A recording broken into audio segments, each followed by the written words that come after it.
شیطان الرجیم بسم اللہ الرحمن الرحیم۔ ظہور اسلام سے قبل عورتوں کی حالت انتہائی ناگفتہ بے تھی۔ اگر کسی کے یہاں لڑکی کی ولادت ہو جاتی تھی تو اس کا چہرہ اتر جاتا تھا اور رنج و الم کے آثار اس کے چہرے سے ظاہر ہونے لگتے تھے۔ لڑکی کو بوجھ سمجھنے والوں کی اس کیفیت کو قرآن مجید نے اس طرح بیان فرمایا ہے، اور جب خود ان میں سے کسی کو لڑکی کی بشارت دی جاتی ہے تو اس کا چہرہ سیاہ پڑ جاتا ہے اور خود خون کے گھونٹ پینے لگتا ہے،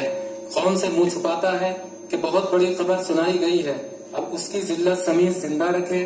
یا خاک میں ملا دے۔ یقیناً یہ لوگ بہت برا فیصلہ کر رہے ہیں۔ یہ آیت ہے سورہ نحل کی 58ویں آیت۔ اللہ تعالیٰ نے قرآن مجید کی اس آیت میں لڑکی کی ولادت کو خوشخبری سے تعبیر فرمایا ہے اور یہ واضح پیغام دیا ہے کہ لڑکیاں زحمت نہیں رحمت ہوتی ہیں، اور اسی آیت کے آخر میں لڑکیوں کو زندہ درگور کر دینے والی رسم کو بہت برا فیصلہ کہا گیا ہے۔ عرب کے معاشرے کی اس حالت اور خواتین سے ناروا سلوک اور ان پر تشدد سے نبی رحمت صلی اللہ علیہ وآلہ وسلم بے چین رہتے تھے،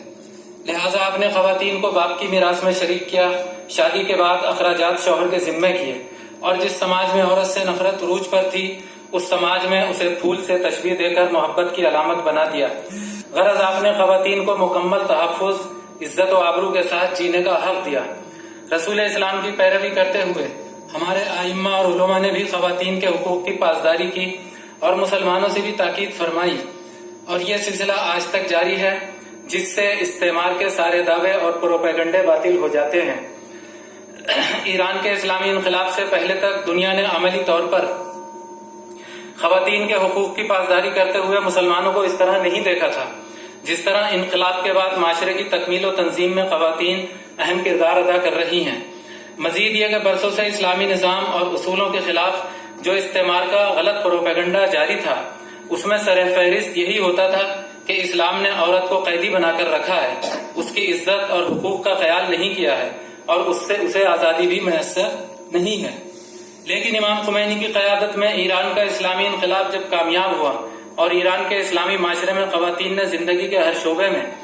آزادانہ فعالیت اور کامیابیاں حاصل کرنی شروع کی،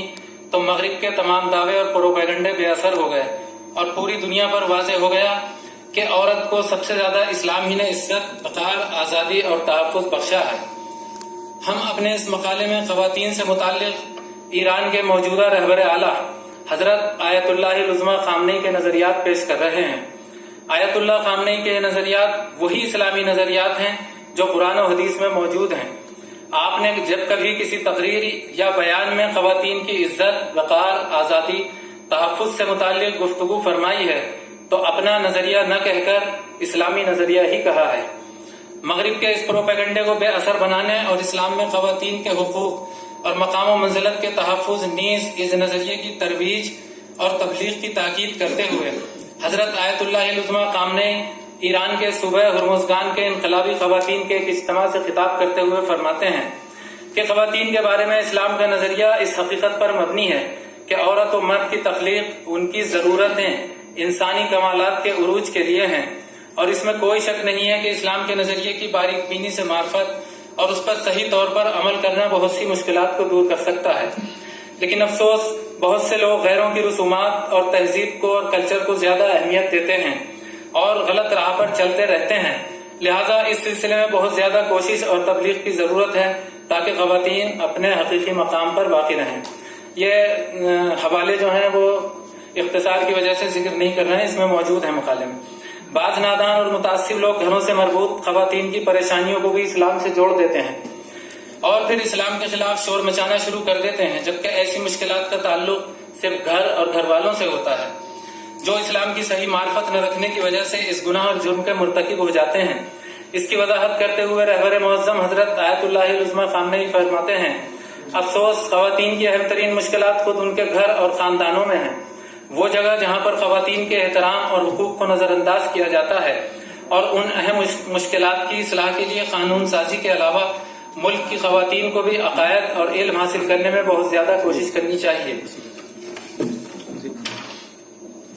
دنیا کے بہت سے ممالک میں لڑکیوں کی کم سنی میں شادی کا رواج ایک سنگین مسئلہ ہے، جبکہ اسلامی تعلیمات لڑکی کے لیے بلوغ جنسی کے ساتھ بلوغ عقلی بھی ضروری قرار دیتی ہے۔ اگر بلوغ عقلی نہ ہو، لڑکی کی شادی کر دی جائے تو اس صورت میں لڑکی کو بے پناہ مسائل کا سامنا کرنا پڑتا ہے اور اس کے بہت سے حقوق متاثر ہونے کا خوف رہتا ہے۔ اسی طرح ایران کے صوبہ ہرمزگان کے بعض دیہی علاقوں میں یہ رسم موجود تھی، جس کو ختم کرنے کے لیے رہبر معظم حضرت آیت اللہ العظمہ خامنئی نے صوبہ ہرمزگان میں خواتین کے ایک اجتماع سے خطاب کرتے ہوئے فرمایا کہ لڑکیوں کو کم سنی میں شادی کے لیے آمادہ کرنا ایسی حرکت ہے جس سے خواتین کمزور ہوتی ہیں اور ان کے حقوق نظر انداز ہوتے ہیں۔ قانون کو اس رسم کا مقابلہ کرنا چاہیے اور خواتین کو آگاہی، ہوشیاری اور اپنی ترقی و معرفت کے ساتھ اس زیادتی کے مقابلے میں اٹھ کھڑا ہونا چاہیے۔ بعض متعصب و نادان لوگ اسلام پر یہ اعتراض کرتے نہیں تھکتے کہ اسلام نے خواتین کو مردوں کے برابر نہیں سمجھا ہے۔ بعض مسلمان خواتین بھی ان کے فریب میں آ جاتی ہیں، لیکن ایسا نہیں ہے۔ اسلام نے خواتین کی نسوانی ساخت کو ذہن میں رکھتے ہوئے کچھ امور کی ذمہ داری خواتین کو سونپی ہے جس کو وہی بحسن و خوبی نبھا سکتی ہیں۔ مردوں کے بس کی بات نہیں ہے کہ وہ خواتین کے یہ امور انجام دے سکیں۔ اسی طرح کچھ ذمہ داریاں مردوں کو سونپی ہیں جس کو خواتین اس طرح ادا نہیں کر سکتی۔ اس فرق کے علاوہ باقی خدا کی معرفت حاصل کرنے، اللہ سے نزدیک ہونے، معنوی کمالات حاصل کرنے وغیرہ میں اسلام نے خواتین و مرد کے درمیان کوئی امتیاز نہیں رکھا ہے۔ حضرت آیت اللہ العظمہ خامنئی ایران کے ریڈیو ٹی وی کے ذمہ داروں اور کارکنوں سے خطاب کرتے ہوئے فرماتے ہیں، اسلام کی نگاہ میں خواتین معرفت، سوچ، تفکر اور خدا سے قربت کے لحاظ سے مردوں کی مانند ہیں اور کبھی بھی عورت سے افراط و تفریط اور اس کی شان کے خلاف سلوک نہیں کرنا چاہیے۔ اسلام نے خواتین کو سیاسی فعالیت کی اجازت بھی دی ہے، اور سچ تو یہ ہے کہ جب تک سیاست میں خواتین کی حصہ داری نہ ہو، سیاست سے وہ بلند مقاصد حاصل نہیں ہو سکتے جو سماج کو حاصل ہونے چاہیے۔ خواتین کو تمام سیاسی اور سماجی فعالیت کے میدانوں میں حاضر رہنا چاہیے۔ سپاہ پاسداران کی تہران یونٹ کے شہید سرداروں کے اہل خانہ کے ایک اجتماع سے خطاب کرتے ہوئے آیت اللہ العظمہ خامنئی اس مسئلے پر اس طرح روشنی ڈالتے ہیں، دولت حق کے قیام کے بعد بفضل الہی جمہوریہ اسلامی ایران کی خواتین نے اپنی حقیقی شخصیت کو بہت زیادہ بنایا، نکھارا ہے، مختلف میدانوں میں حاضر رہتی ہیں، جس سے واضح ہوتا ہے کہ مسلمان خواتین کا حوصلہ کتنا بلند ہوتا ہے۔ آپ ان شہداء کی ماؤں میں یہ حوصلہ بخوبی ملاحظہ کر سکتے ہیں۔ مسلمان خاتون کی یہ عظمت سیاسی اور ثقافتی میدانوں میں دیکھی جا سکتی ہے۔ عصر حاضر میں مسلمانوں کے سامنے سب سے بڑا چیلنج اسکول کالج جانے والی اپنی بیٹیوں کی سلامتی کے لیے ہوتا ہے۔ مغرب کے بدبودار کلچر نے ان گنچوں کو کھلنے سے پہلے ہی مرجھانے کو مجبور کر دیا ہے، لیکن والدین کو نا امید ہونے کی ضرورت نہیں ہے۔ آیت اللہ خامنئی کی یہ نصیحت اور اس مشکل کا علاج اس دور فتن میں بہترین رہنما ہے۔ صوبہ خوزستان کے ایک سفر میں شہر اہواز میں انقلابی خواتین کے ایک اجتماع سے خطاب کرتے ہوئے آپ فرماتے ہیں، لڑکے اور لڑکیوں کے لیے اسکول اور معاشرے کا ماحول پرامن اور سالم ہونا چاہیے۔ اسلام نے خواتین و مرد کے حدود اخلاقی کی حفاظت اور اس کی امداد نیز امن و سلامتی کے لیے خواتین پر حجاب معین فرمایا ہے۔ مسلم خواتین حجاب کے ذریعے معاشرے میں اپنی اور مردوں کی امنیت کو فراہم کریں، کیونکہ جب مسلمان عورتوں سے حجاب دور ہوگا تو پہلے خواتین اور پھر مردوں اور جوانوں کی امنیت سلب ہو جائے گی۔